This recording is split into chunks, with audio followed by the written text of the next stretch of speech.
정치와 사람입니다. 우리나라에서 세월호 참사 이후에 가장 참혹한 참사가 또 발생하였습니다. 밀폐된 공간이나 어디 다른 공간도 아니고 그냥 길거리에서 걸어가다가 사람이 너무 많아서 사람들에게 깔려서 156명이라는 안타까운 젊은 청춘들이 희생되는 사고가 발생이 되었습니다.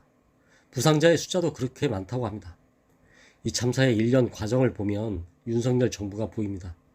일의 시작서부터 대처 그리고 수습까지 윤 정부를 욕을 안 할래야 안 할 수가 없습니다.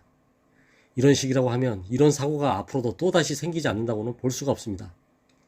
국가의 역할을 포기한 듯 코로나에 대해서도 거의 각자 도생으로 해결을 하려 하더니 지금과 같은 어마어마한 참사를 당하고 나서도 이 정부에서 가장 중요한 것은 자기 자신들의 책임이 없다는 것입니다. 지지율 떨어지는 소리를 하들 말하는 것이죠. 참사 발생 이후에 시간이 며칠 흐르면서 왜 이런 일이 생기게 되었는가에 대한 의문이 하나둘 밝혀지고 있습니다. 이 일이 있기 얼마 전에 뉴스에서 우리나라의 마약에 대한 현황에 대해서 자주 보도가 됩니다. 당연히 마약이 국내에 많이 퍼져가고 있으니 뉴스감이긴 했죠. 이걸 한동훈이 정치에 이용하려는 모습을 보입니다. 마약 청정국의 위상을 다시 찾아오겠다는 의지는 좋아 보였지만 이걸 이용해서 검사의 수사권을 다시 찾아오겠다는 명분으로 이용을 하는 것으로 판단이 됩니다. 한동훈이 이런 발표를 하고 윤 대통령이 연이어서 마약과의 전쟁을 선포하는 듯 마약 문제를 해결하는 것이 국가의 커다란 이슈로 등장하게 됩니다. 그래서 할로윈 데이를 계기로 이날을 디데이로 잡고 여기서 뭔가 성과를 내려는 욕심을 지나치게 갖게 되죠. 검찰 수사권을 다시 찾아올 수 있는 여론을 형성할 수 있는 계기가 충분히 된다고 생각을 했겠죠. 그래서 현장에는 사법경찰이 엄청 투입이 되고 기자들도 대동이 되었다고 합니다. 참사 당일 토요일 밤 10시 30분부터 대대적인 마약 단속을 해서 결정타를 날리려고 했었던 것으로 보입니다. 그런 작전을 피느라 오히려 경찰 제복을 입은 경찰관들이 여기저기 경광등을 두고 질서 유지를 하는 모습을 보여야 하는데 거꾸로 경찰들은 모습을 감추고 사복으로 마약 거래 현장이나 마약을 하는 범죄자들을 잡아내기 위한 목적으로 은밀히 임무를 수행 중이었죠. 그 상황에서 갑자기 돌발 상황이 발생되면서 이 같은 참사가 터지게 된 것입니다. 이놈의 마약 수사 때문에 원래 하던 대로의 질서 유지와 혼잡 경비가 안 이루어지고 안전은 뒷전이고 자기네들 실적에만 관심을 보이다가 이 사태가 벌어진 것입니다. 그런데 더 놀라운 것은 사고가 나고 나서도 이에 대한 수습도 엉망진창이라는 모습 때문입니다. 사고 현장을 찾은 윤석열이 또 엉뚱한 소리를 해대며 사람들의 속을 확 뒤집어 놓죠. 여기서 그렇게 사람이 많이 죽었나? 뇌진탕이라든가 이런 게 있었겠지. 이렇게 입을 털어냅니다. 뭐 생각나는 게 없습니까?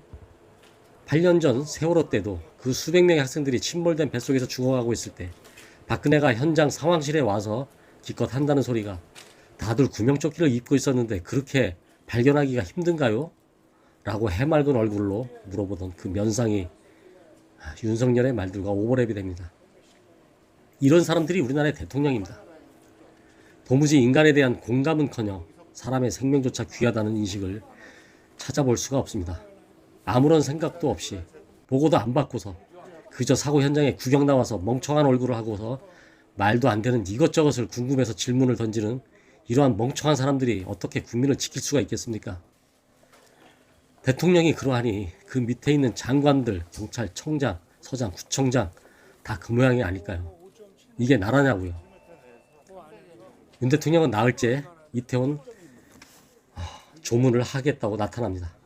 그 비대한 멧돼지 같은 몸을 이끌고 쫄개들을 이끌고 나와서 그 앞에서 헌화하는 모습을 보면 정말 이제 너무 역겨운 생각이 듭니다. 무슨 조문을 매일매일 합니까?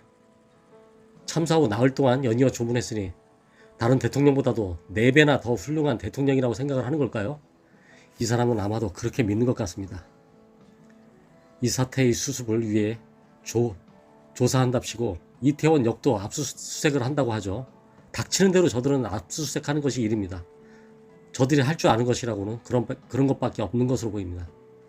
사고 나기 전에 신고가 들어오면 재빨리 조치를 해서 인명을 보호해야 함에도 불구하고 일 다 터지고 나서 본질적인 원인 구명을 하기보다는 쇼를 하느라 아무데나 압수수색만 해댑니다.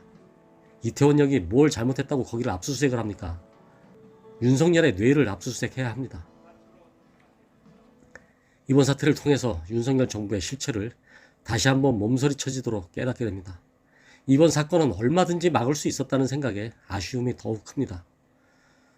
사고를 막는 게 어려운 것도 아니고 그냥 원래 하던 대로 매년 있었던 할로윈데이처럼 평범하게 경찰들이 주변에 배치돼서 질서 유지만 해주었으면 되었던 것인데 어떻게 너무도 쉽고 너무도 당연한 것을 안 해서 젊은 150명의 목숨이 날아간단 말입니까?